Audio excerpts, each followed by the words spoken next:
Dustin Milligan is here. Hello. Hello. Welcome. I'm excited. I have to tell you, I have never considered myself dyslexic. I know I'm not dyslexic, but your name, I want to call you Justin Mulligan. And Wow, I okay. don't know why. Honestly, every time I see it, I'm like, his name is not Dustin Milligan. It's Justin Mulligan. I can't tell you how many times during press and stuff like that, because usually like any kind of press events for shows or jobs, no one cares who you are. No one it bothers. And the amount of times I get Mulligan or like Austin or like honestly, and I'm just like, okay, as long as you get the like Austin part, the rest, I can't blame you.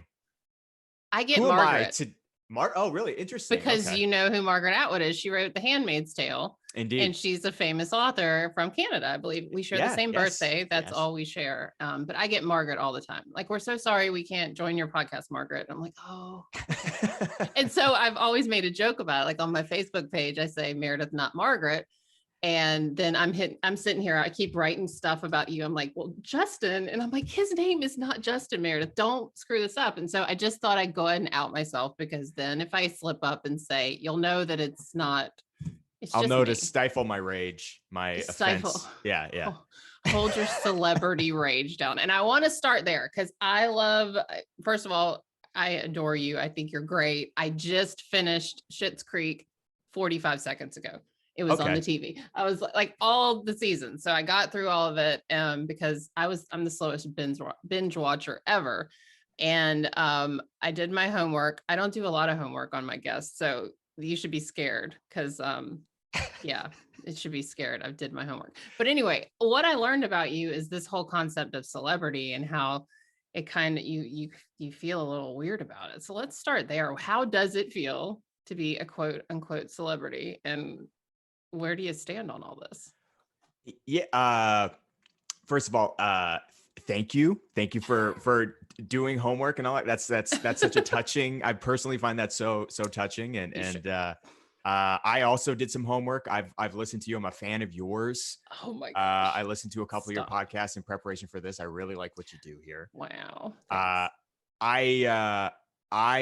have heard you interview actual celebrities, people who I would consider celebrities. I don't consider myself a celebrity. I think it's such an odd thing because I think it's all in the eye of the beholder, I guess. But I just find it so strange how for example, Schitt's Creek, it's a job that definitely has gotten a lot of attention. A lot of people have watched it and seen it. Certainly a huge success story for such a small Canadian show.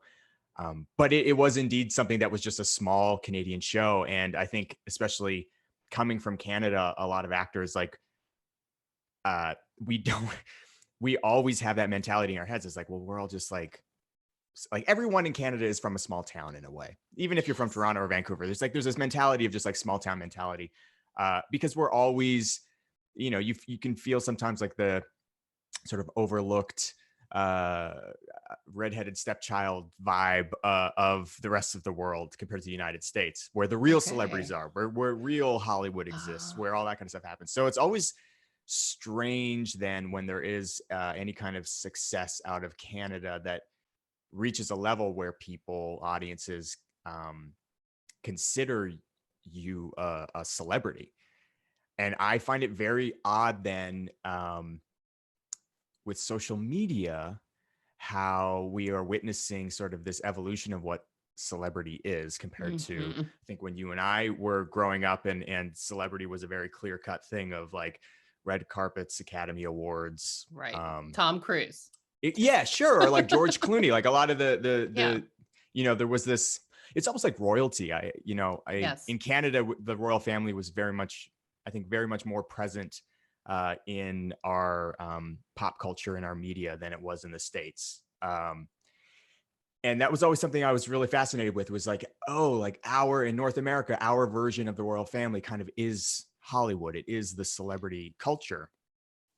And it's interesting because that's changed now, where there almost are no more sort of movie stars the way like I grew up sort of Right. aspiring to be, very naively, I think very ignorantly aspiring to be this like version of a star that I was sold by magazines and entertainment shows and stuff. And so again, it's an odd thing to now be faced with that myself, where I don't I don't I don't do a lot of red carpets. I don't go to events. I don't have a publicity team sort of pushing me in a lot of ways that I think those are the things that usually are required in order to achieve a celebrity status.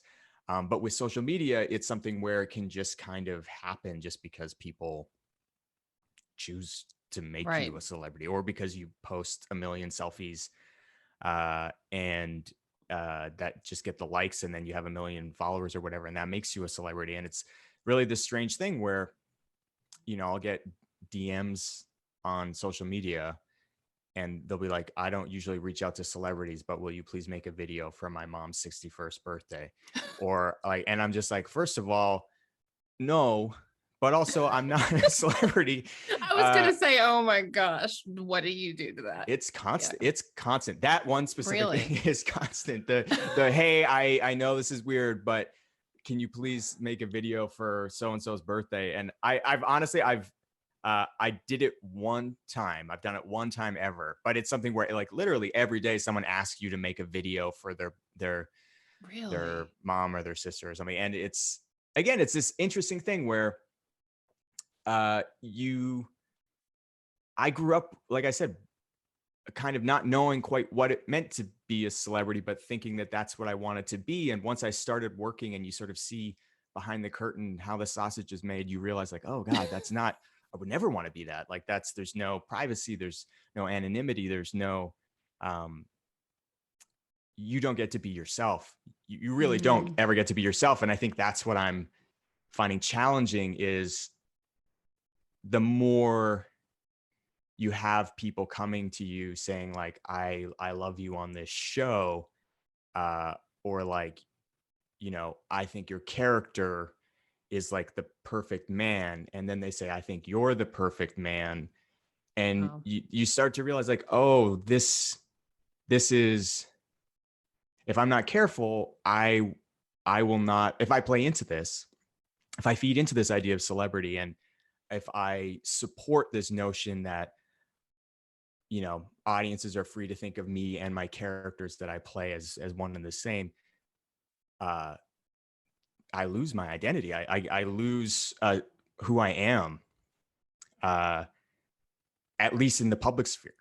And then you realize that you have to start playing a role outside of yourself every time you would do a red carpet, or every time I do something like this. It's like I have to always be mindful of like, oh, well, what's my audience going to think? Do I have to play into these characteristics that they're expecting of me? And there's this strange thing of ownership, this strange thing of then you are owned, or audiences feel like they own a part of you simply because they love you or they love your show.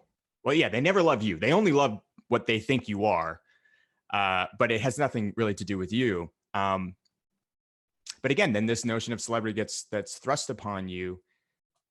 And I believe if you are presented with that opportunity, you have a choice. Do I play into this idea of celebrity? And if I do so, what am I compromising? What am I sacrificing as a result of that? Yeah. Sorry, that was very rambly and long and no, ranty. No, that was so good. I had so many thoughts while you were saying that, because I always joked, sometimes, and if we're talking celebrity, I'm Z-list if I'm on a list at all. You know what I mean? Like, well, that's how I feel. I'm the exact same way. But you're like, okay, so you can be F, I'll be Z on our list of celebrity, whatever. But I used to go to Ironman races because that's how I got like my foot in the door, right? So I would be like wheeling my bike, and people are like, oh my God, and come up to me. And I just thought it was I was honored, but I was like, dude, I'm barely going to finish this race. Do you want to go have a cheeseburger? You know what I mean? It was the weirdest thing, but it was what I did. What you said that I really picked up on was celebrity, whichever list we're on, is someone else's perception of you. And when I changed, like when I quit triathlon, when I lost some weight, when I quit drinking, when I think I made people feel better about themselves when I was kind of a mess, um, people they didn't like me anymore. And I thought, Yeah. oh, this thing, this celebrity, this whatever it is, oh, this is what's not real. Got it. She's changed. She's different. We don't like her anymore. It's gone to her head. I'm like, if anything, it hasn't. Like, I promise you, Yeah. Yeah. I've just stopped drinking. Like, that's good for me. That's not, continuing to drink and be another character is the problem. You know what I mean? I am returning to myself, saying I'm an addict and I can't do this anymore. But it's very interesting when you said it's what people think about. It's their perception of you. It's the character you're playing. And I was playing a certain character, even doing triathlon. It's like, oh, I'm this busy mom doing triathlon, but that wasn't who I am. Like, that's not who I am at all. No. And, uh, so I just to sort of jump into it, because I think we actually have a lot in common. I smoked weed for 15 years, almost every single day. Maybe not quite 15, like 13, from age like 18 to 2017. So a long time. And I would never smoke at work. And every now and again, I would have a job that would take me to a place where it was legally prohibitive to smoke weed every day. Right. And that was something where I, for the longest time, didn't realize what I was suppressing. I didn't realize what that was, the identity that I was taking on, that I was creating for myself through what I can now call an addiction. But for a long time, I was not able to identify that. And I had this very, I don't know if serendipitous is the right word, this very sort of powerful experience where one day I woke up. This was 2.5 years ago now. I woke up and I had a bit of a stomach ache. I didn't smoke weed that day. The stomach ache kind of was lingering a little bit. It got a little bit worse. And then all of a sudden, just to get real graphic here, I was like, I got to throw up. And I then couldn't stop throwing up for the next hour, every 10 minutes. And there was this, what I learned, I went to the hospital and then I ended up being hospitalized for 8 days. And it was this thing called, I think, cannabinoid hyperemesis syndrome. But essentially it's like cyclical vomiting because you have a overload of cannabis in your system. And it's something that is like sort of anecdotally diagnosed. And to be honest, jury's still out with me whether that's really what it was. And I don't know. I'm also like very skeptical of like pesticides in meat and stuff like that. There's a lot of things that could have been. But the point is that I had this kind of the universe kind of slapped me in the face with this thing where it's like, you're not happy, you're suppressing something, you're kind of just playing this role in your life. And what I realized is that a big part of why I was smoking weed was because it allowed me to not face, I think, a lot of the realities of my job that I didn't agree with, that weren't sitting right with me. Also, just my job in particular, this idea of celebrity, even, again, I don't believe that this is what I am, but even before you ever reach any status that somebody would call you a celebrity, there's this kind of general understanding, sometimes unspoken, sometimes very directly articulated by your team or by people around you or people you're working with or publicists for a TV show or a movie or something you're working on, where it's kind of this understanding where it's like, yeah, but the goal is for you to be a huge star. The goal is for you to be, in my case, it was to be the guy, the leading man, which I never felt like I never was attracted to those roles. I love comedy. I would way rather be that weird side character that just pops up for 5 minutes in the movie and just does some weird shit and then goes, like Steve Buscemi in like an Adam Sandler movie or something like that. You know what I mean? Yes. Just like this weird sort of lazy-eyed cameo that he does, and then he's out of there.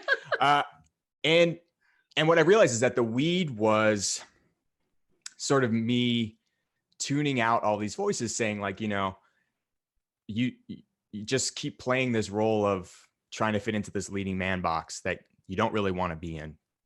Just, smoke the weed, chill out, don't think about it. Day after day after day after day after day. And Was that it out of the gate? Because you said you started at 18. So was it like you smoked weed for the first time at 18 and well, that wasn't the first time, but that was when I started smoking like all the time. All the all the time. But was there this feeling like this makes me feel normal?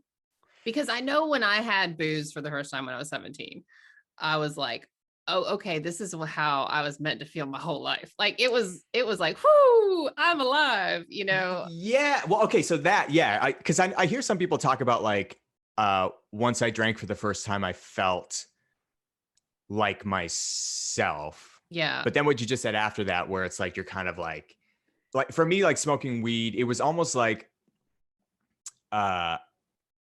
it was something that creatively I was totally liberated. I could Yes. be, and that for me is a big deal. It's like, I love to like write. I love to make, like, growing up, my cousin and I, who grew up in the same town as me, we would be making like weird videos for class projects and for school and stuff like that. So it's like it awakened and sustained that kind of energy of Yeah. I am free, right? Which is the trap, which is the cage. Exactly. Because that's when I went to college and started writing, I was an English major and I had to write papers.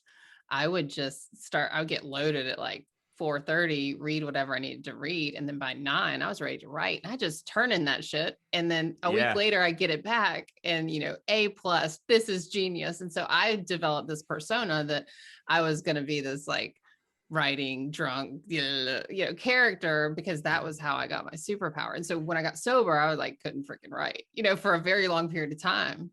It was and that was a big thing for me as well. Yeah, it's like you and the thing is that there's, especially around marijuana, like the messaging is out there that it like I smoke a little bit of weed and it just helps me, to be a bit more goofy and a bit more creative, or like you hear it all the time. And I think look, I'm not like anti-weed by any means. I mean, like that's do what you got to do. Just for me, it went from, I think, being this exciting thing that made me feel creatively liberated, to being a trap wherein I couldn't not be high. Was that too many negatives there? You get what I'm saying. I think it worked out. I think you had 3, so it's fine. Yeah. Yeah. And it was this thing where then I realized, this is 5 years before I had this incident that put me in the hospital, where I then just quit cold turkey and I haven't smoked since.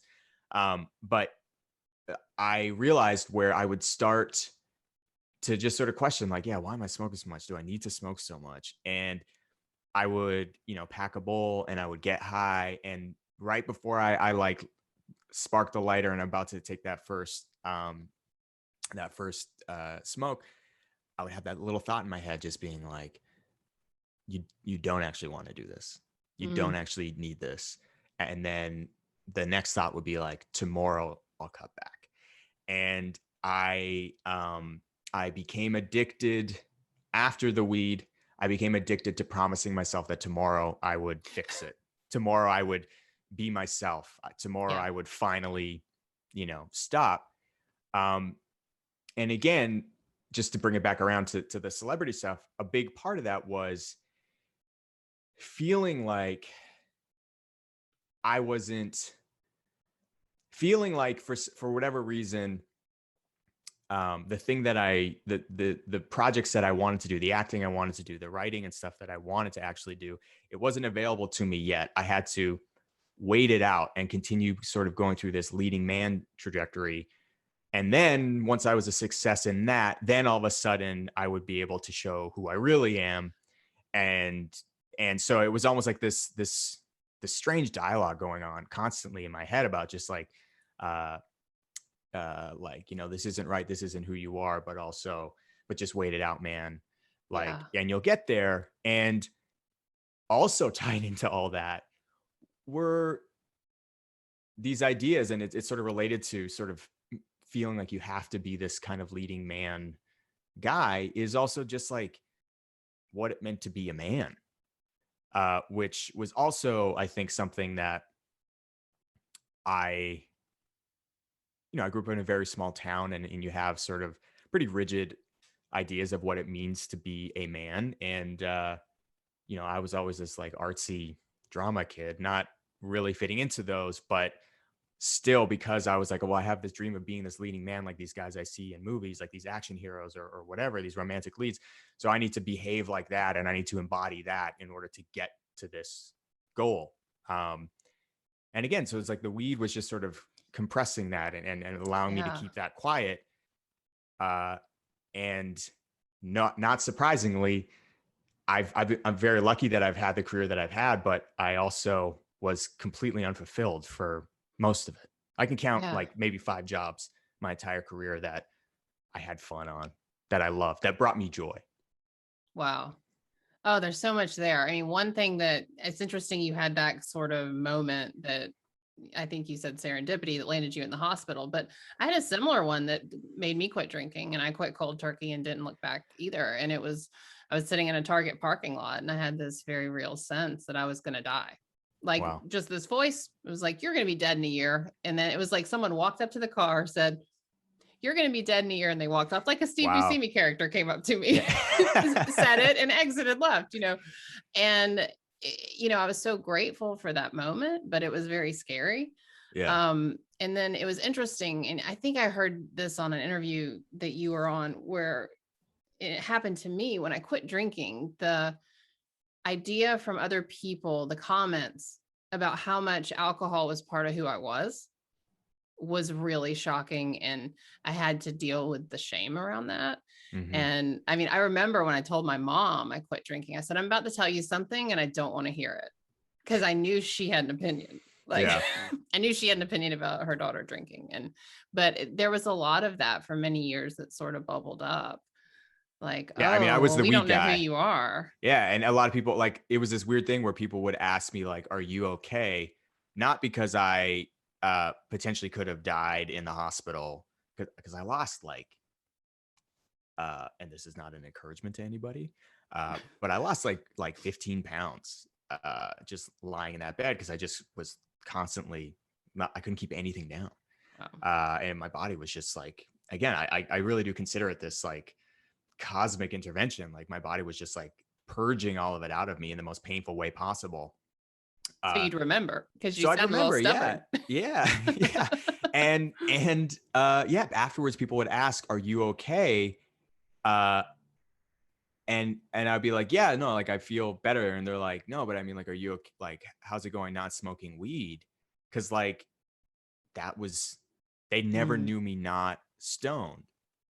And also there was this interesting thing where people they didn't know, like even my wife couldn't tell if I was or wasn't stoned, because I could function so normally. Yes.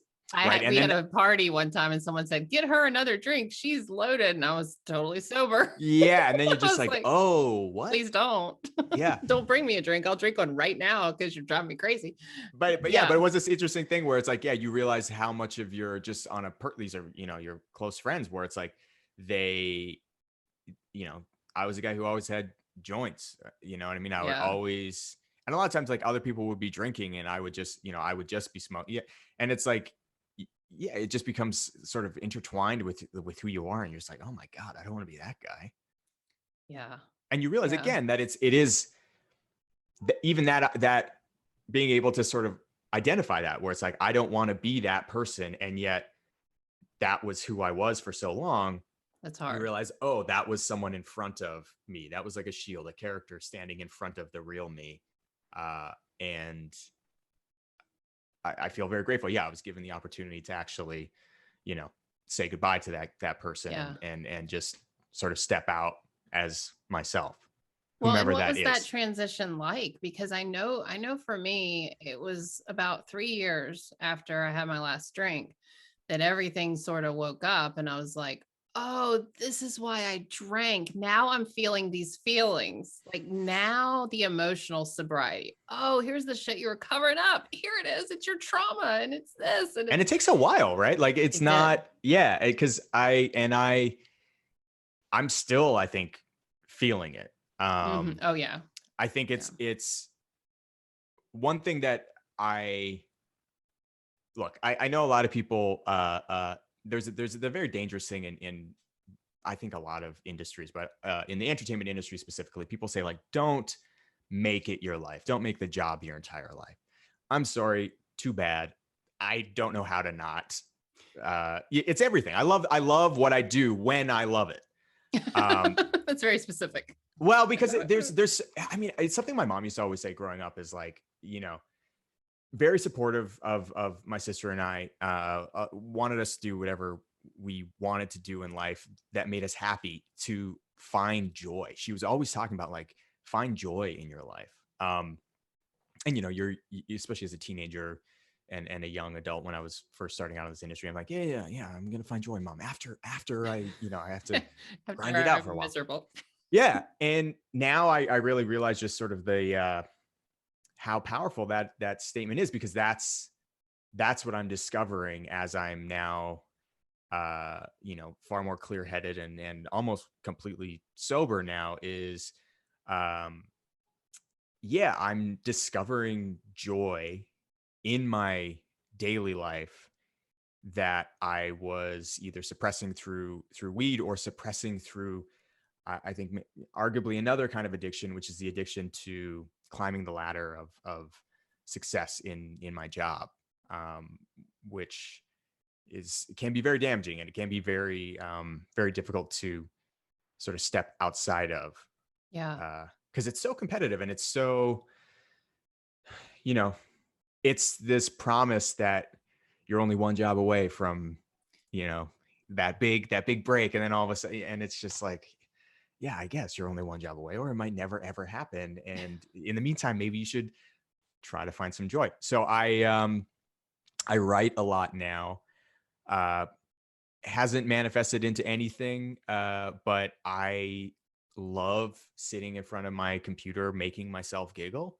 It brings me a lot Me of joy. too. Yeah, I love enjoying my Oh own my, writing. Like, haha, I'm so funny. I'm so Uh, funny. and then also I make music.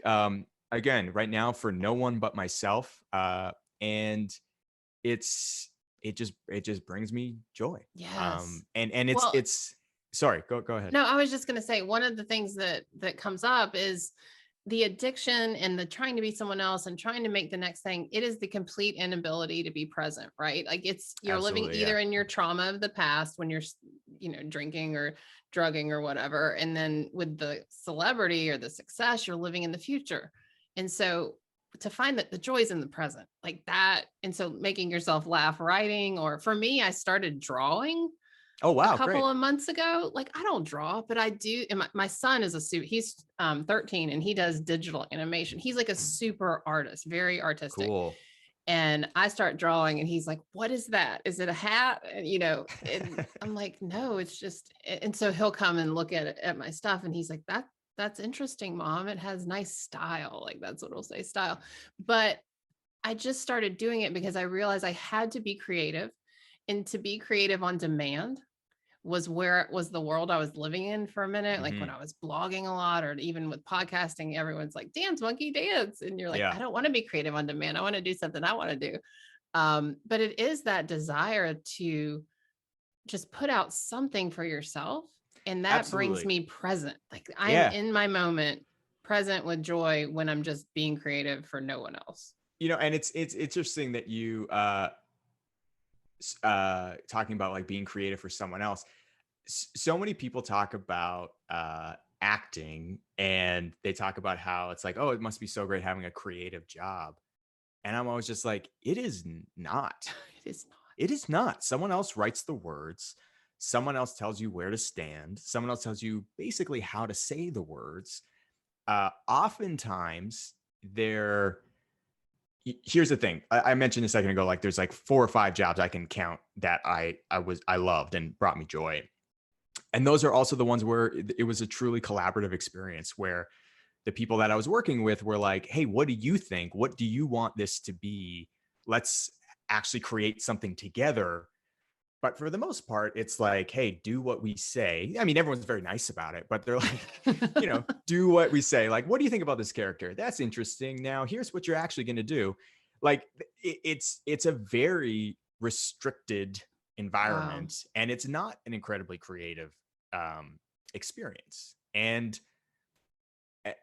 unless you find ways to find joy in your life otherwise, and you're sort of, it can be quite frustrating and depressing when you're like, but no, this is what I love. I love acting. I love, being creative and being engaged with other people. But you realize that when you go to set, it's like, it's not that. That's not what it is at all.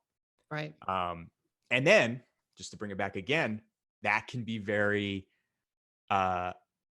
challenging when then, for example, if you have a job that you did where the experience itself wasn't great, but then the audience loves it, then you're kind of at this crossroads of like, oh God, like, so now I'm being recognized for something that personally wasn't the best experience, but you have to then decide, because everyone's saying like, oh, like you were great. I remember you in that thing and you were whatever. You have to then sort of, there's just a lot of internal kind of struggle and Yeah. conversation that goes on where you're just like, well, okay, well, wait, I didn't actually like that experience. I'm not proud of that experience, yet this person loved that thing and then is, sort of applauding me for my work in that thing, but it's work that I actually, was Hated. he hated and like was possibly Yeah. like traumatic, or like, you know what I mean? Like there's a lot of stuff that's loaded there. And again, it's this odd thing where the idea of what it is to be an actor, and then compounded by the idea of being a celebrity, and then the reality of what it actually is, they're just so far apart for the most part, that I struggle with it. I really do. Like I Yeah. struggle with like, how do I carve out my own identity when there's these two like incredibly opposing forces at play, kind of squishing me in between. You know what I mean? Well, and I think too, there's also a layer of not, I wouldn't say imposter syndrome, but like people saying, well, you have it so good. And I almost feel like there's a self-imposed guilt.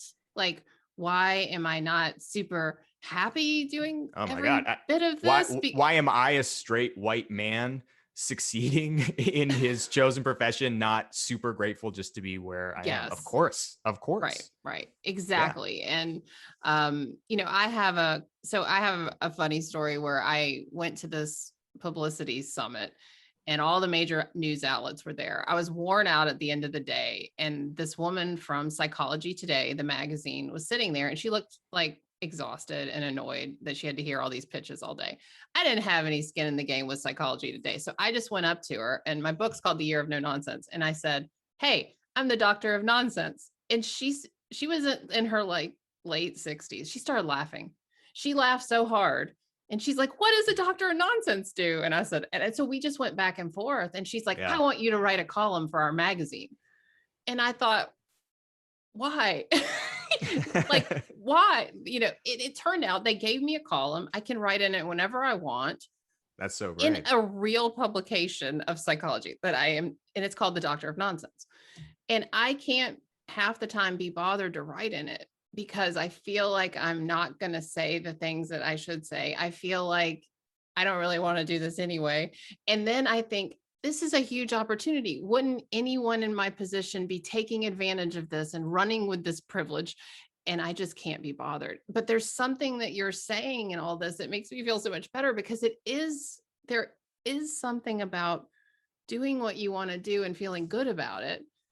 I mean, life is And I don't know short. what it is, but Yeah, yeah. no, absolutely. And I think that's just it. Is I am not a wealthy man, but I am not poor. I have never experienced poverty the way so many millions of people do. Right. Uh, but in order to pay the bills, a lot of times I have to take jobs that are just to pay the bills.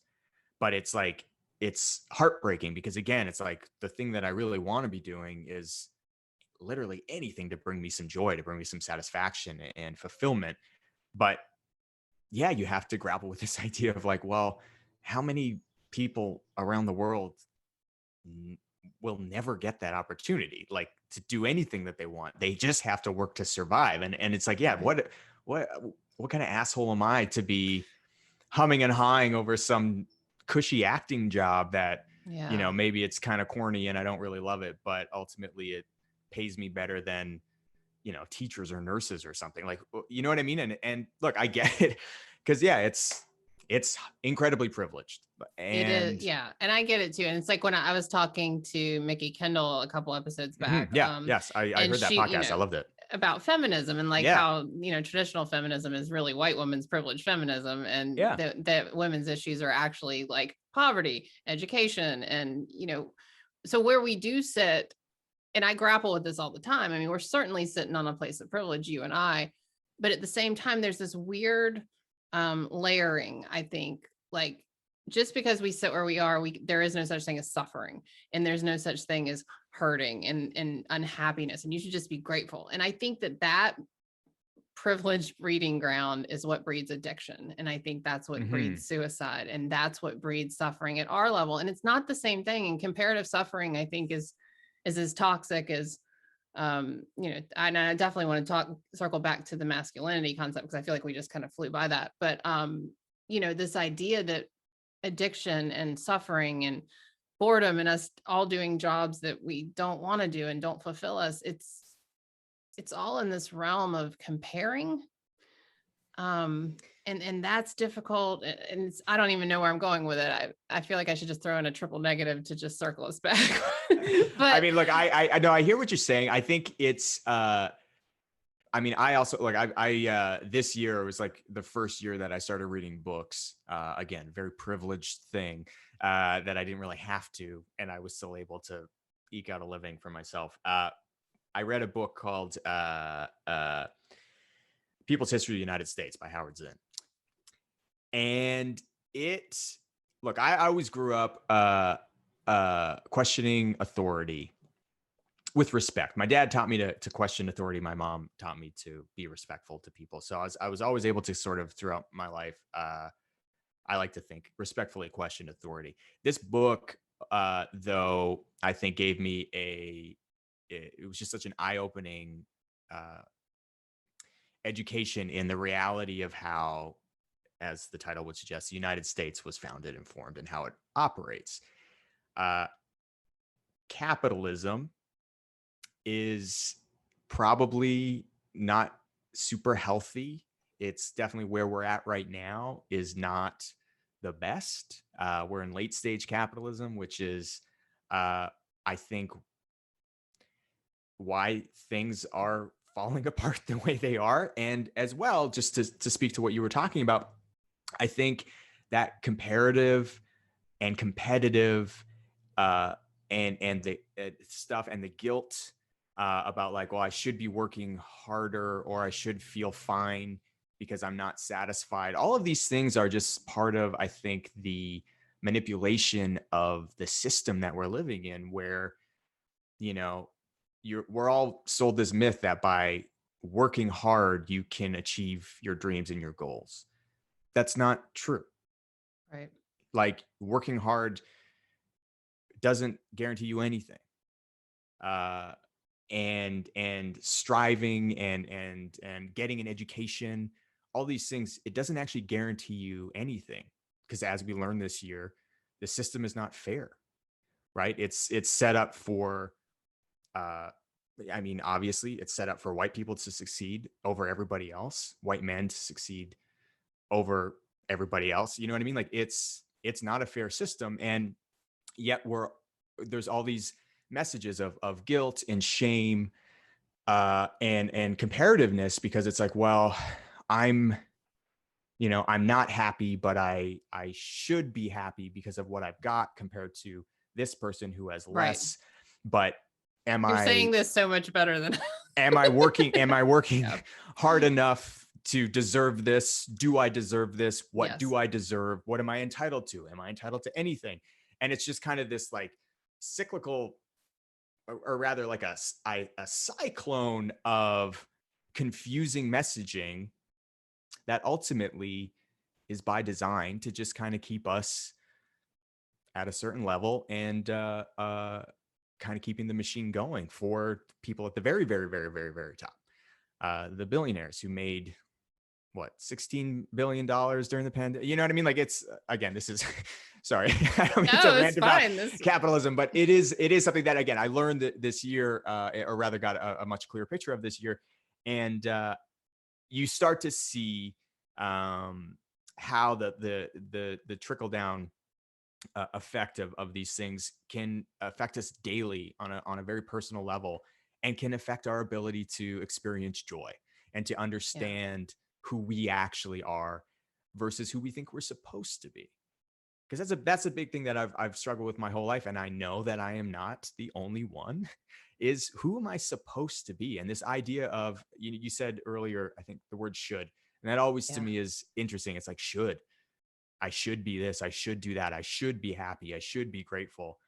Um, or for me, I should be a man, I should be strong, I should be muscular, I should be charming. I should be all of these things without, you know, without ever really asking the question of ourselves, like, what do I want? Or just who am I already? Or what Not am I even what I allowed want. to want? Like, I mean, it's like Yeah, even when you yeah. say, what do I want? There's like this other voice that comes in and says, well, wait, what am I allowed to want? Right. Which again It's is that so, guilt of, yeah, yeah. yeah. But yeah, it's look, I think, I mean, what a what a horrific year, but also I just feel like I've learned so much. And ironically too, this thing that I arguably hate, social media, has actually brought a lot of this education Yeah. forward for so many people, myself included. Like I again, I really struggle with social media. I find it very, for the most part, very destructive. But at the same time, then it gives so many people a platform that to really spread a message that isn't being heard, and I love that, and I've learned so much from it this year. Uh, yeah, It's so sorry, true. It's a it's very double-edged yeah, sword. It's yeah. just, I feel you. I love so much about it.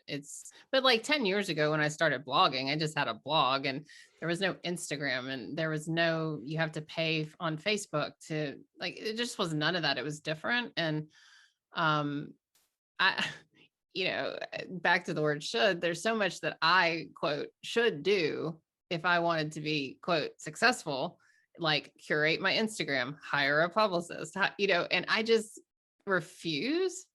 And then the It's voice in great. my head is like, if you would just do these things, then your podcast, then your book, then, and I'm Oh like, my god, but yeah, I yeah. can't be deep down, I can't be bothered to write on Psychology Today. I can't be bothered to curate my This Instagram. whole podcast, this whole episode is just about you letting down Psychology Today Everyone, slowly and I gently. know I bet I get an email that's like, so we're just going to take your blog since you're not So grateful. yeah, And then I'll go, oh my God, I'm not grateful. What a piece of shit I am. It'll just feed the machine. But it is interesting. You and I are very similar in this like deep rebellion. It's like, I'll show up for this job, but you can't make me like it because I want to yeah. be drawing in my book and writing puns on my computer. It's just interesting that you feel that way because that's how I feel all the time. No, and honestly, and like the thing with social media too is like, so I joined Twitter. God, I don't even know, that maybe 10 years ago or something, because I was told like, hey, this is how you. Sometimes you hear it directly from reps, but like agents and manager stuff. Sometimes you don't. Sometimes it's just kind of this weird sort of general idea that like, if you want to grow your brand, grow your audience, whatever that is, whatever brand is. But it's like, if you want to grow that, you need to have social media, you need to have millions of followers, blah, blah, blah, blah, blah. And I was always just like, oh God, this is so like, I'm just supposed to put my musings out into a tweet and that's going to Like, who cares what I think? I don't care what anyone thinks. Why would anyone care what I think? But what was really interesting is through Instagram, like, I sort of stumbled through like, okay, I'm going to be posting photos of things. When I joined Instagram, it was still posting photos of things. What from Yeah. your perspective? It wasn't selfie culture hadn't really blown up yet. And look, I've posted every now and again photos of myself. I've fallen into that sort of like needy, ego driven, like, Love what me. do you Tell guys me what do I'm you guys pretty think? today. Yeah, or but just like, making some joke in the caption, like, I don't really care, but check it out. And so I've done that, like, I admittedly, but what I started doing was like, okay, I don't want to play into this idea of what anyone else thinks I should be. I don't want to feed the machine. I don't want, for example, I get like about once a year, I'll get some like young kid on Instagram, like too young to have an Instagram account from my hometown, messaging me, asking me like, hey, I'm from your town too. I'm from Yellowknife. Yeah. Shout out Yellowknife. How do I become famous like you? And I'm always just like, that's not, you don't want to be that. You don't like, and, I try to just sort of steer them away from the idea of fame in general and, find And joy. then they just unfollow you and block you. They're like, I mean, never yeah, mind. exactly. He Yeah. didn't Yeah. say what I Yeah. wanted to hear. But I realized too, because it's like growing up, I saw the same thing. Like I would see, these like CW hunks, on the walls, CW. on the walls of girls that I, had a crush on or was dating or whatever, like, like torn out magazines, stuff like that, like Yeah. collages of guys with abs. And so I understand that thing of like, oh, that's what I should want to be. That's what I should be. That's the man that I need to be like physically. That's what I need to look like. And then the characters they play. Okay, so that's how I need to behave, or that's what I need to embody or represent for other people. And I've been on a CW show, a couple of them. I thought I was supposed to be that thing. It didn't work out because I very much wasn't, and I had that sort of inner rebellion against that. So to bring it back to social media, I now use social media to, as best I can. I like to use it as a platform to talk about things I'm learning about, any kind of sort of political or social issues that I'm learning about. But mostly I use it to as a platform to express things that bring me joy. And so that usually is photos of my dogs. Or I make these weird Family Feud memes where sometimes on Family Feud, I mean, since the pandemic hit, they don't do it as much, but a lot of times on Family Feud, there'll be a moment at the beginning of the show where a contestant will come out and like they have like a special skill or like a dance or something like that, and they do it. And so I started editing those. It's just weird. I don't know. I just started doing it, editing them to music, and just doing these strange kind of Family Feud memes that just make me giggle. They just make me laugh. And it's a very conscious choice where I'm like, okay, if social media is supposed to be an expression of yourself, but also simultaneously as an actor, it's supposed to be a way to build your brand. Mm-hmm. Then I am going to not, as best I can, I'm going to try to avoid falling into the trappings of just posting selfies because it'll get me more followers, posting shirtless stuff or what, you know what I mean? It's just like, Right. I can't do it. Cause again, it's like, if there's any little kids that are for whatever reason on my Instagram page, which I don't recommend, regardless of age, but if they are, I don't want to represent that same thing that I think was quite damaging to me growing up, which is, Sure. these 25-year-old guys who are playing 17-year-olds on a TV show, and sort of furthering these physical stereotypes that are unrealistic and then harmful. for body image and self-esteem and stuff like that in general. And yeah, I just feel like, so one time, this thing, now this her. I saw this little clip on Instagram. It was for this company called Now This Her, this like platform, and they were showing an ad. They were just talking about Willow Smith. Do you know Willow Smith? Yeah. And there was one clip of it where she says, it was taken from, I think, Red Table Talk, and she says, if you have a platform, I'm paraphrasing, if you have a platform, you're obligated to use it. To use your voice. And for whatever reason, I saw this like 2 years ago and it just really stuck with me. And now when I look at social media, I just think like, yeah, WWWSD. What would Willow Smith do? She would use this as a platform to express yourself and to be honest with your audience. And so that's what I try to do, because it's really sad, I think. It's one thing when you see a lot of celebrities kind of doing the traditional celebrity stuff, but what's really sad is when you start to see normal people emulating that. And I am very aware that I just said celebrities and then normal people. I understand how horrific that is, but you guys know what I mean. That you see celebrities who are like posting all these touched up, photoshopped images of themselves, who can afford very expensive trainers, who are on these crazy unhealthy diets, who are potentially doing things to their body that might not be healthy, either psychologically or physically. And then you start to see just people who, just really love and admire celebrities doing the same thing to themselves and posting the same kind of images. And it's, to me, very sad. It's heartbreaking, because I know, either from personal experience or from witnessing it firsthand, that when you look behind the curtain of celebrity, when you see how the sausage is made, it's painful, it's traumatic, it's very rarely authentic to who this person really is. And so you end up having, fans of celebrities emulating the idea of what this celebrity thinks they're supposed to be. And so everybody is just sort of jumping into this melting pot of artifice. Yeah.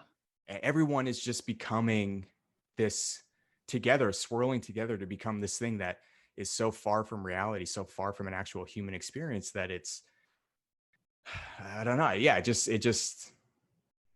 I find it very troubling. And it's like, what do you have to do? And I think it's tightly tied into success. The illusion of success, because I know, like, I went through, so when Instagram had the blue check, right, to get verified, I was like, oh, I'll probably get verified, right? I've written 2 books, I got this podcast, I've been in the news a little bit. No, Instagram refuses to verify me. Now it's a joke, right? Still to this day? Yeah, I'm still unverified. And so oh, wow. I started to rage against the whole thing, because I was like, I'm not curating my Instagram. I'm just going to post shit on my Instagram that doesn't matter. And so I started writing these meaningless Instagram chronicles. I took a picture of my brown bathroom and talked about why it was horrible. And I took a picture of this tree on the porch and how my husband and I fought about it. And everyone was like, these are the best Instagram posts ever. And I'm like, I quit.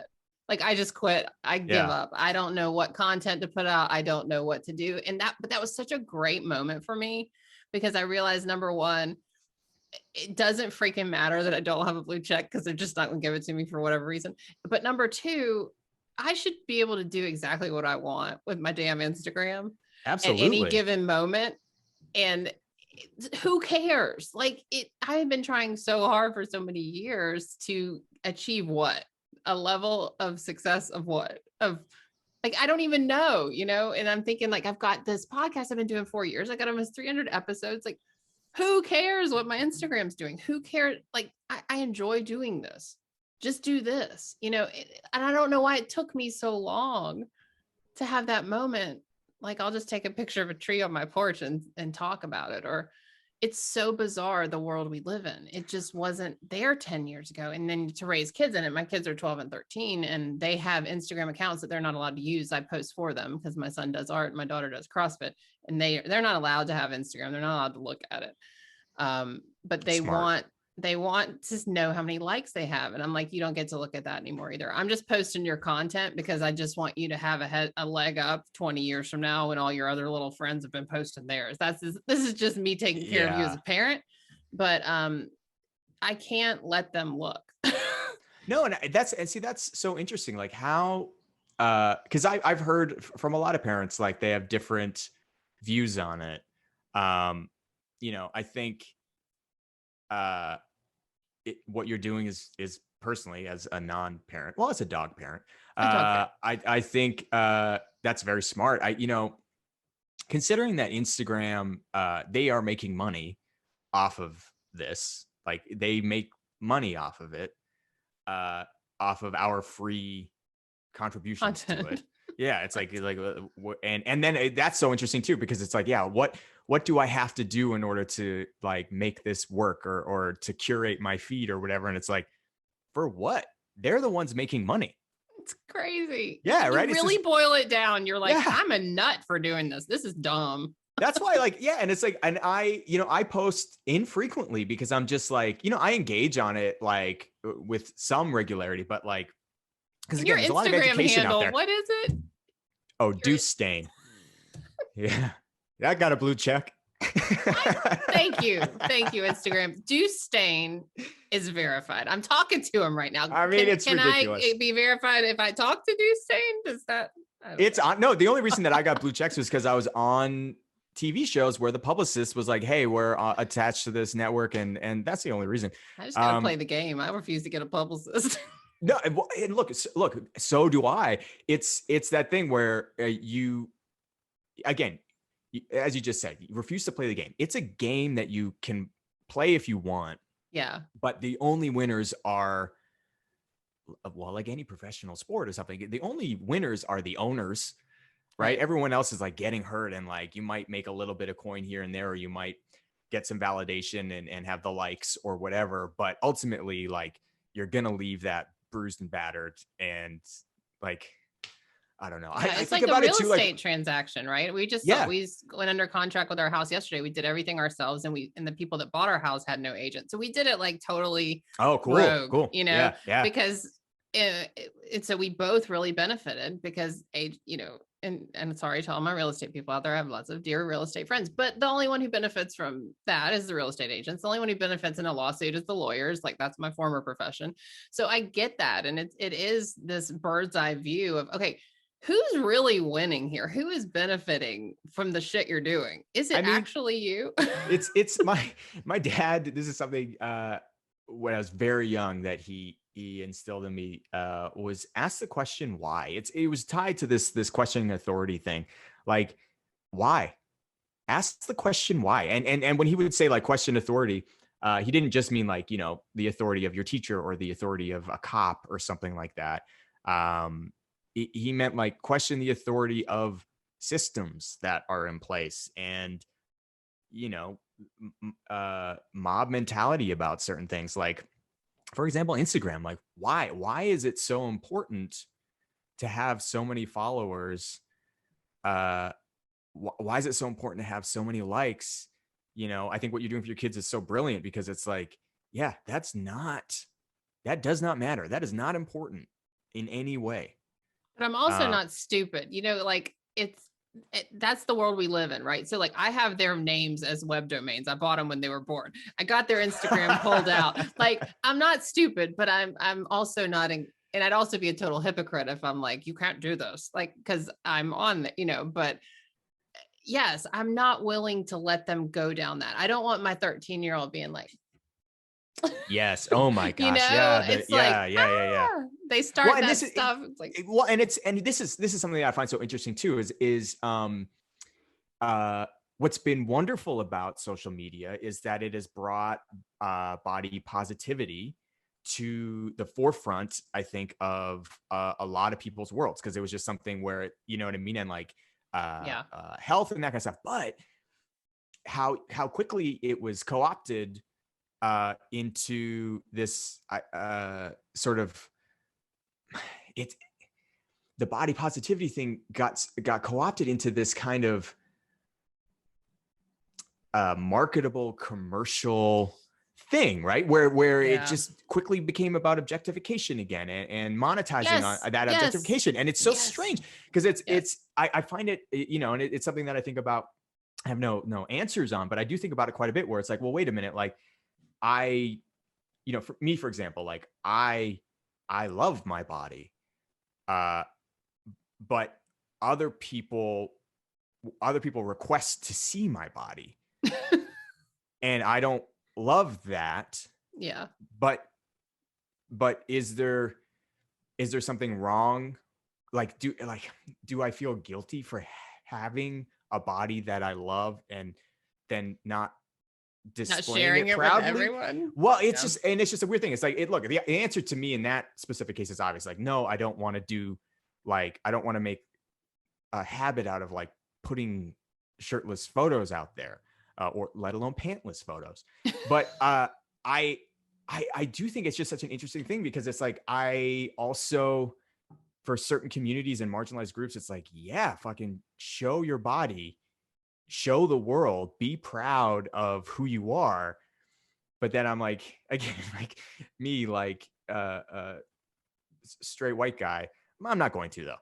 You know what I mean? It's like, I mean, we've seen enough of them, of bodies like mine, so it's like, it's fine. But again, it's just this strange thing where this Yeah. objectification, and then the commodification of it, like the value system on what your body is worth, on these platforms, and Yes. to the audience, and whether that can get you closer to celebrity status, however you want to define celebrity status.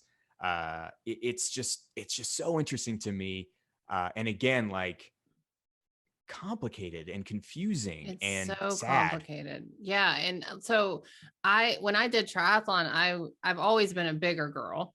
And so like my commodity of the triathlon world was me being a bigger girl doing Ironman, right? Like and then it became like part of who I was. Like, oh, you're the fat girl who does Ironmans. And I was like, oh, I did not realize that was what I was called behind the scenes. Okay, sure. And then, as I kind of morphed out of that and lost some weight and got some muscles and started training for a bodybuilding show, that was weird, because it's like, well, do I post my progress? Because I don't know, like, is that body positive? And then like you go to the other side of it, which is like, just be proud of whatever you got, but go make money off of that. But then over here, you should be thinner. And it's like, and then the super body positive people are like, don't give in to culture that tells us we have to look a certain way. But I'm going to be over here 700 pounds in my bikini making money, but they can't make money over here 100 pounds in their bikini. And I just sit here and go, what is even going on right now? Because I think I don't even know. Well, and what I think, like, to zoom out from all that, because I agree, it's just like, there's so many. I mean, look, if anything, social media has proven that, like, uh, the opinions, the ideas that we want to have about the world, about ourselves and other people, just don't hold any water anymore, because it's like Yeah. everybody's different. And I think that's just it, is that the beautiful thing of social media, if you can sift through all of the, millions and millions of posts that are about, conforming to norms, whatever those norms are, physical or social norms or political norms, whatever they are. But the reality is that everybody's got their own thing going on. And Mm. wouldn't social media be so much more beautiful and an interesting and engaging place if that's what we were leading with, not with who we thought we were supposed to be, or who we are when we're intentionally putting ourselves into this box or that box or that box for whatever reason. Yeah. And if we could just sort of push that stuff away and just express who we really are, I mean, what a beautiful thing. What a How many utopia. of us know who we are, though? Like, let Well, me and back up yeah. there. I mean, well, and Yeah. again, that's just it, is, I think it's, when I say show who we are, I think for me, that means, as certainly in my own personal case, it's who I am now.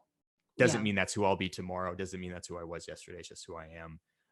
As we said earlier on, who we are in the now, in this moment, on this Yeah. day. Because I think it is, if there is any great benefit to social media, I think it, as horrific as it can seem, and is. I think that the more people are expressing, because I do see that more and more people are expressing who they are in a less kind of artificial way, a less contrived way. And I do think that it is slowly but surely kind of breaking down a lot of walls and barriers about belief, and sort of rigid systems that we think we have to be playing into, very slowly, very, very, very slowly. But I do think it's happening. And I think that's encouraging.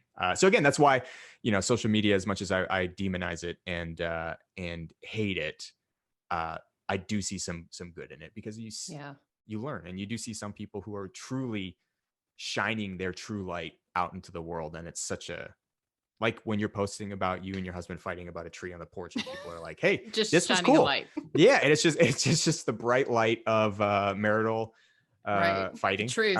Yeah, no, but people want that, right? That really is what they want, Oh even my if they don't gosh. know it. Yeah. Well, and it's like what Steve Jobs is like, don't ask people what they want, tell them. It's like, you want to hear this story, people. You want to hear this story. Just like the young couple that came to buy our house yesterday. They have a dog, they don't have any kids. And they mentioned, starting a family. I said, well, if you want to know the truth about having children, you can call me and I'll tell you the truth. I said, no one else is out there telling you the truth. I mean, there are people that do it, but back when, and I wouldn't trade my kids for the world. So let me caveat that. But 13 years ago, there was nothing to tell you the truth about. Like Scary Mommy is one of my favorite. And then there's an Instagram, Kids Are the Worst, is hilarious. But it tells you like the ups and downs of parenting. And so I was just telling this couple yesterday, I was like, you can call me, I'll tell you the truth. I'll tell you all the good and bad. And their eyes got real big, like, oh, we don't know if we want to hear that. And so, I'm thinking, well, I should just start another Instagram about like, that's just what I need to do, is busy myself with. Honestly, I think that, because that's another thing that I'm sure you're aware of, but like the sort of the market of parenting advice and parenting blogs and that kind of stuff, where it's just like, it's so like blown out pretty photos of like kids crafting and just sort of only the joyous moments on the swing set. My God, I mean, I remember what I was like as a kid. I was filthy and screaming all the time. So, I mean, and just craving attention. So it's like, I was not ever, I mean, teach their own. Maybe some people are just really good at it, but I can't imagine. And just the two kids I have, like, they would curate for nothing. I mean, my kids, there's one Easter photo shoot we have with them precious holding bunnies. But the whole time that was going down, I thought, one of these bunnies is dead. Like, yeah. I'm watching and I'm like, which bunny are they going to take out? I could just see my son be like, oh God. Like, oh no, because they were little. I mean, you give a 3-year-old 3 and a 2-year-old bunnies, like, they don't know. Anyway, oh my gosh. Well, let's talk about Rachel McAdams Apple. Is that correct? Yes, Rachel McAdams Apple. My drag persona that I got to live out on Celebrity Drag Race. That is amazing. So I had not watched the show. I went searching on YouTube. Your persona was amazing. Well done. So how did this happen? How did you get invited? Like, tell people what this is, because I was not in the know. So this is an interest. I'm going to say serendipity again. So this is a show where it was over Christmas, a friend of ours named Jeffrey Boyer Chapman, who actually has been on Drag Race, and he's a Canadian actor, and he also was on hosting Canadian Drag Race as well. And he was like, hey, you guys got to watch Drag Race. You got to watch Drag Race. And I had only heard of it. I love dumb puns. Not that there are any dumb puns. I love puns because they're great and smart. But I had heard, the only thing I knew about Drag Race was that there was one drag queen's name, and her name was Sharon Needles. And I was just like, that's funny. That's funny. I could at least watch an episode of this, because that alone is very funny. And so my wife and I sat down and we started just watching out of order. One of at that point, I think there was 9 seasons or something. So we just started watching them out of order. And I think uh, the second episode in, first of all, if anyone hasn't been exposed to drag culture, and what drag queens are, uh, it is one of the most impressive and beautiful and hilarious and smart expressions of self and creativity, sort of like married together, that I've ever seen in my entire life. I'm a drama kid, so like I love anybody who's able to do that kind of theatrical live performance thing. I find it just so incredible because it truly is difficult to like win over an audience and like be engaging and entertaining all the time. Drag queens are pros at that. It's their job. They're professionals at that. Then they are so funny and smart as well. And they have this like beautiful artistry in their makeup and their hair, but then also like the clothes that they make. But also they have, almost every single one of them has some incredible story of overcoming adversity. Mm. Usually dealing with family members who didn't accept them or kick them out, or stories of family members who did accept them and embrace them for who they are. And it's just this incredible representation of the LGBTQ IA community, and sort of some personal stories that they share. So again, this show kind of like combines all those things into a reality competition. It's very entertaining. It's very funny. My wife and I started watching, and about 2 episodes in, she turned to me and was like, I think you could do this. And I was just like, I would fucking love to do this. Like, this is incredible. Like, oh my God. And I think a part of that was that, growing up, I kept on, as a young boy, I was always like, oh, this is what it means to be a man. This is what it means to be a man. And I was always sort of trying to fit into some idea of masculinity that didn't ever really quite sat with me. And there was something about this show where I was, on top of those other things I just mentioned, there was also this beautiful expression of identity outside of male, female, the binary. And I just was really, really drawn to that. I found it just so inspiring and entertaining. And I just loved it. So we watched every single season for the next like 2 or 3 months. We just hammered through it all.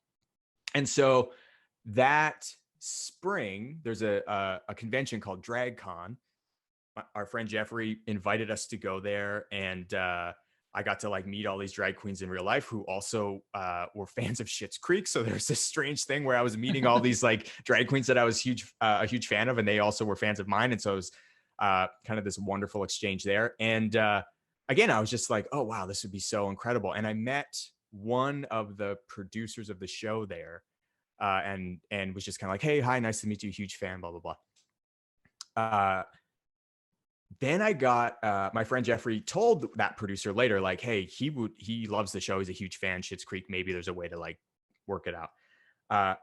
Fast forward to that July, I got a phone call. I was out on my deck. I came back to like 3 missed phone calls from this producer being like, hey, one of our judges for this show dropped out in this episode last minute. Would you want to come in? We'd have to have you here in the next hour. Like, can you do it? Can you do it?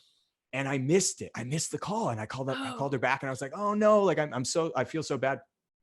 I'm so sorry. She's like, it's okay, we already filled it in. And I was like, look, I ideally though would love to actually go into drag. If there's a way for that to happen, I would love to actually do the transformation, because I just am such a fan, and I feel like it would be such an incredible experience. And she's like, okay, yeah, we'll keep you in mind. Then 3 weeks later, I got the call that they're doing this secret celebrity drag race. And again, I'm like, celebrity? Why are you calling me?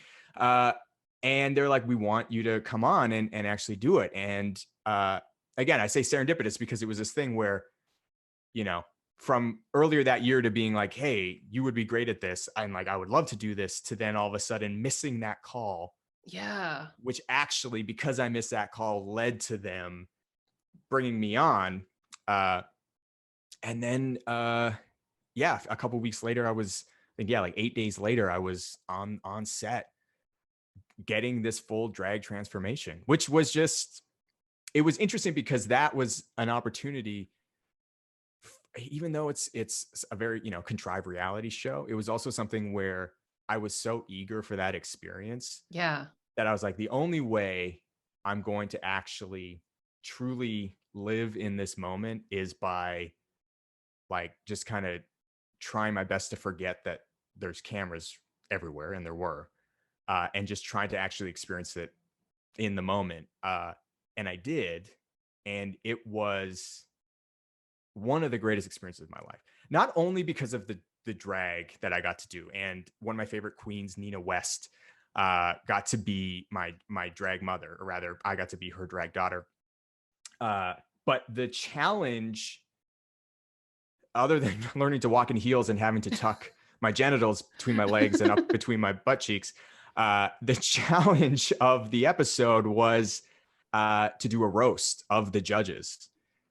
And I always, when I first sort of started dreaming of like a life in entertainment, I always wanted to be like a comedian, or Me like, too. yeah, like that's always what I wanted to do. But Yes. I always felt like too scared, like, oh, I don't know how to tell jokes. I'm not funny enough to do that. But here was an opportunity where we got to actually like write a roast and like write our own jokes and then perform them in front of an audience. In And drag. in drag, yeah. In drag. Yeah. Well, and it was interesting because of the drag, it allowed me to, it's like a weird transparent shield, right? It like it protects you, but at the same time it allows you to be Yeah. more yourself than you have been before, because you're like, I mean, what's more restrictive than the shoulds and shouldn'ts of gender identity, right? Like, what's more restrictive than what society is telling us we need to behave like as a man or a woman, or Right. anything else. So it's like allowing that to sort of not be an issue then allowed me to just step into this role of comedian. And yeah, I got to make these like RuPaul laugh and Michelle Visage. I got to make, you know what I mean? And like I got to make all these people laugh. And you And were beautiful. Oh my gosh. excuse me, thank Like, you. I was waiting. Thank you. yeah. Oh, it's like, you were waiting. You just petted your imaginary hair. Yeah. Oh my gosh. No, you were. They like zoomed out on the like a side shot and had your legs and your butt and your heels. I was like, wow, he is wearing those I heels. mean, it's all padding. But yeah. No, honestly, and I will say this, it was incredibly painful. Like wearing heels, terrible idea. I would never wish that Right. upon anybody.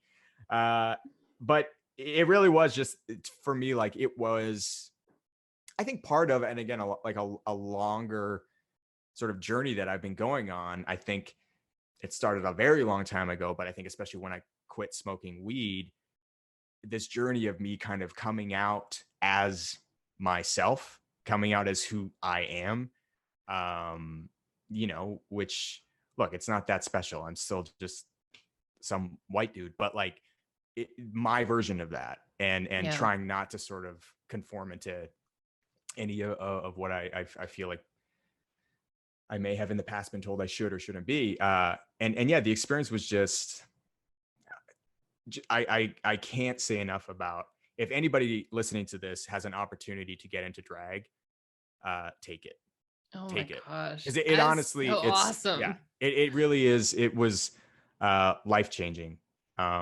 And I can't wait to do it again. I have no idea when that will be. But I would love to do it again with like professional makeup artists and hair people. Right? Like, You don't want to do it yeah, yourself. I want to do it at the highest level possible on national television. Yeah, if anyone has an That's opportunity to right. do that, you should take You it. should do that. Well, and it's funny you said you wanted to do like stand up. I have been for the last year just thinking I am going to do that. I'm going to do some stand up comedy. And I've have you seen Fortune Feimster on Netflix? Yes.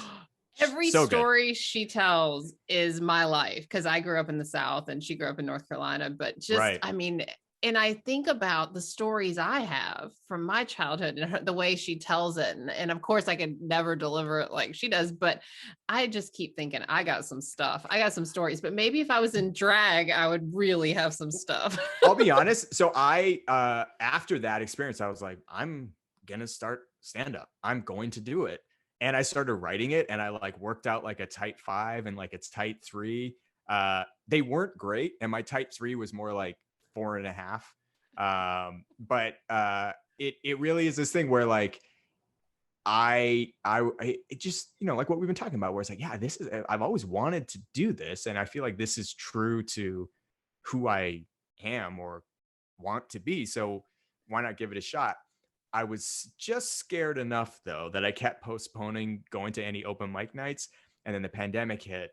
You're And like, then I was like, yeah, whew, yeah, oh gosh, oh no, I really, it's such I a would have, shame. guys, I was ready, man, but I encourage you to do that. I think honestly, I had tried stand up once, years and years and years and years ago, with a couple of my roommates. There was an open mic night, and we kind of all went up together and did like this weird routine. Um, but it's, I don't know. Do you do a lot of live speaking? I do a lot. Well, pre-pandemic, yes. Yeah, I mean, so I yeah, love being on a stage and I yeah. love reading the audience. And like my biggest enemy is the company, the corporate event that wants me to come speak and they want my PowerPoint ahead of time.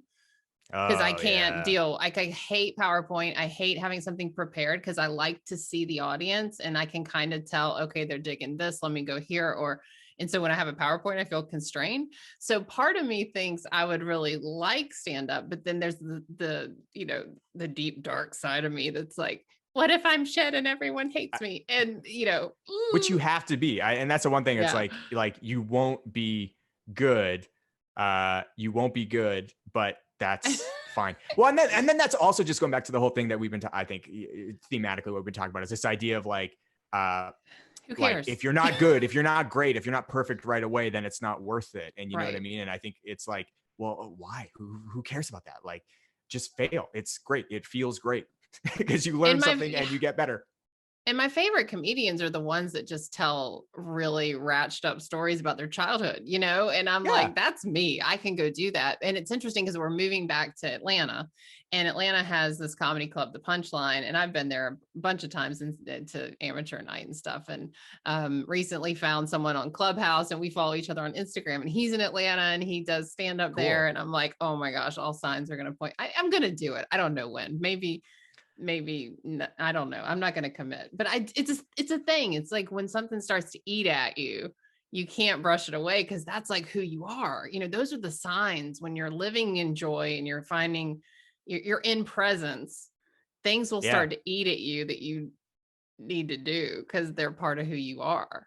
And Well, that's what I'm yeah, gathering. Yeah. and you just imagine like, wow, what would my life be like if I just didn't care about the final product, or I didn't care about like how something is received, or if I'm offending this person or that person, or like what if I would, yeah, just like living in joy and just like trying to actually have fun. And again, what if like I accepted that failure, not getting it right, imperfect, rough around the edges? What if I accepted and embraced that? Uh, what would my life be like?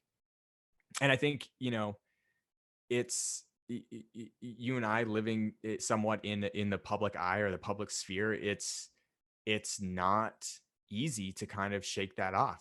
I wake up every day with having to kind of like rationalize like what I want to do and what I should be doing, even like with what I'm thinking about, like what I want to be thinking about with, and then what I should be thinking about. Like it's really insidious how it just sort of um, sticks with you and can darken your entire day if you let it run rampant, those Yeah. voices. But yeah, I mean, I certainly encourage you to do that because if you have experience on a microphone, I'll say this, like part of why I loved doing it and why I knew like, okay, this is something that I want to try to pursue in some form or another down the line after doing the roast, was because when you get to do Q&As for movies, like after you do a screening for a movie at a festival or something, you get to do Q&A.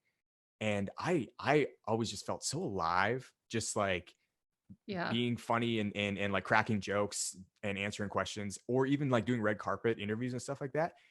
Ironically, as much as I sort of have a lot to say about, you know, the system of Hollywood and entertainment and stuff like that, I actually love interviews. I actually love those moments because that is an opportunity to actually just be yourself if you Yeah. want. I mean, you still have talking points. You still have to like sell the movie, but you can make that your own. That is an opportunity to actually be genuinely creative and do your own thing. And for me, it's odd, but yeah, like I said, like a lot of the jobs I don't love, but those opportunities to just talk to someone and just kind of be an entertainer, which I think at my heart is really Right. all that I want to be, is just an entertainer in whatever form that takes. Uh, I love that. I love those opportunities, but Well, it's I'm weird too because surprised then you you're don't. I was gonna say, I'm surprised you don't pop on Instagram Live more. You know what I mean? Like, yeah. as much as you love to just entertain and be yourself, I mean, I bet you would get and here I'm like, well, do this. You should do this. And you're like, don't tell me what I should do with my own creativity. But I mean, just because I'm the same way though. I mean, I keep thinking, well, I should do more Instagram lives. I do them so rarely. When I do, people like them, but you can't make me. Yeah. But I Well, and do also, like to entertain. yeah, and there's for me, there's just this battle of like well, is like, do I just want attention? Is this just about my ego? Is there anything wrong with that? Is that so Who bad? doesn't want attention And though, but then it's right? like I though, the cynic in me, it's like I judge so many people for doing that, and then it's like, well, I can't do it because you should have heard the things I said in my head about that person. Right. So so it's like, yeah, it is. It's tricky. I know. I do feel like at some point there may be a way that I could get on the old IG live. I don't know though. What I if think we did it together? What if we hit the road with the show? Me and you, we can call it something like Why Bother? yeah. And whenever we feel like it, we'll be creative. Yeah, sometimes it's Why just bother? me talking about how stylized your drawn hats are. Maybe that's all it has to be. Yeah, no, I like, again, I'm open to I get it. anything. I get I'm it. open to anything, but I do, and again, it's just tricky because it's like there's still that voice of like, what's the most legitimate way that you could do it? What's the coolest way that you could do it? And it's like, well, who's Right. that helping thinking that way? Who's that really benefiting? Not me, Yeah. the No, I cynic. totally get it. I totally get it. We're so much alike in this. Yeah. I mean, even now I'm like, well, what could Justin and I do? Justin and I could do, and I'm like, shut up, just be here in the moment. Like, quit trying to like convince this guy that because what'll happen, we'll be like, yeah, this will be fun. And then 2 weeks in, we'll be like, we don't want to do this. This isn't where get this. Yeah. We'll like quit our own gig. Like Yeah. I see where this is going. This is Oh another my gosh. psychology today. This is another psychology today. Exactly. Okay. So we got to go soon, but we can't leave without talking about Schitt's Creek. You know that. And Yes. I had a friend who said, "Are you gonna boop him?" And I was like, "What do you mean boop him?" And then I watched like finish the Oh, like, yeah, boop. yeah, I said, yeah. "No, I'm not gonna do that," but I just did. You just did. Yeah, Yeah, that I'm happened. sure So. I'm sure you're not tired of that at all. But okay, so what do you want to say about Schitt's Creek? How about that? What do you want to say? I'm as shocked as everyone that it has that it gained the audience that it did. Like I said earlier, like it's always so surprising to any Canadian actor when you are a part of something that sees I mean, success in Canada, let alone success in the States, let alone success around the world. It's a very rare thing. So I mean, I'm so grateful for that. I think what I love about the show is how many people from the queer community have expressed like this has helped me in my dynamic with my family, or this has helped me just with how I'm living my life, which for a silly half-hour comedy, that's a pretty great thing. And so for me to be a part of something like that, I mean, and this is all to say, like getting to work with Annie Murphy, I had a couple scenes with Eugene Levy, like that is always going to be in my mind too, like one of the greatest opportunities and honors that I've had in my career. But I think the biggest thing is just that it has had an impact on people's actual lives beyond just entertainment value. And I think that's something that's, regardless of what your tastes are in comedy or in TV and in movies and stuff, when something does that, when it has that effect, you have to give it props. You have to sort of respect that. So I guess that's my thing, is I have a lot of respect for the show. Wonderful. Is that weird? No, I respect it too. Yeah. No, it's and certainly for me, it's been wonderful. It's allowed me to confront a lot of my own ideas about celebrity, as it has. So I mean, there's been a learning opportunity there as well. For the record, I still don't think I am one, but it's allowed me to really fine. If you think so. define that. Not a celebrity with Dustin Milligan. That's the show, not a celebrity. But yeah, no, it's honestly great, and I think, you know, all the awards, that's lovely. But I think more than anything, yeah, it's just the fact that it actually sort of reached people on a very personal level.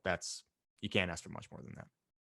Well, I know you don't think you're a celebrity, so I'm not going to say this was such an honor, but it was an honor. I appreciate you taking time. I know my audience was like, what? When they found out you're coming on. So I know everyone's going to enjoy hearing from you. So I really do appreciate it. Likewise, I very much dig this too. And this is the third podcast I've ever done in my life. Really? Ever. And I appreciate you allowing me to just sit here and go on these heavily caffeinated rants. Yeah, no, honestly, yeah, it's great. You need a podcast. You should do it. You should do it. Yeah. 2 episodes. I quit. I really do love what you do and what you bring to the space. So the honor, the privilege is all mine. Oh, well, thank you. Hi, and welcome to the Same 24 Hours podcast. I'm Meredith Atwood, author of the book, The Year of No Nonsense. I'm a former attorney turned writer, speaker, and Ironman triathlete. Although right now, all I really like to do is lift weights. We all have the same 24 hours, but it's what we do in those hours that leads to our greatest health, happiness, and success. It's my goal to crack the code on a life of less nonsense so we can all make the most of our 24 hours.